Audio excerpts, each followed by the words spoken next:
पत्नी ने हैरान होकर पूछा। बोनी ने जो चीज दी थी वो तो सिर्फ 2.5 लाख की थी, बैंक ने बताया। पिछले महीने आपने 30 लाख खर्च किए और 30 तारीख को 3 करोड़ की एक ट्रांजैक्शन हुई थी।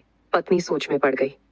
लेकिन उस दिन तो वो गिफ्ट सिर्फ 1 करोड़ का था, तो बाकी 2 करोड़ उसे समझ आ गया कि उसका पति उस मोहब्बत सी एक को नहीं दे रहा था, बल्कि केक की तरह उसे 3 महिलाओं में बांट रहा था। उसने गुस्से में उस एटर्नल लव नाम की अंगूठी फेंक दी और कॉल करने घर लौट गई। पत्नी ने एक लग्जरी शॉप में फोन किया। नमस्ते, मैं मिस्टर मोंग की सेक्रेटरी बोल रही हूँ। क्या पिछली बार 3 स्प्रिंग बैग्स आपने भेजे थे? दुकानदार बोला। हाँ, तीनों बैग्स मोंग सर ने ऑर्डर किए थे और आज भी नए डिजाइन आए हैं। क्या उसी पते पर भेजें? पत्नी बोली। हाँ, एक पता बदला है, मैं भेजती हूँ।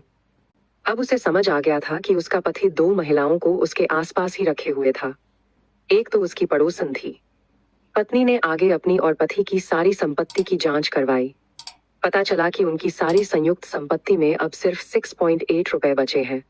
यहाँ तक कि शादी से पहले उसकी खुद की बनाई कंपनी भी पति के नाम पर कर दी गई थी। उसके पिता की दुर्घटना का मुआवजा और 2 करोड़ की विरासत भी पति ने अपने विदेशी खाते में ट्रांसफर कर दी थी। उनकी शादी का घर भी अब बेचने की प्रक्रिया में था। उसका दिल टूट गया।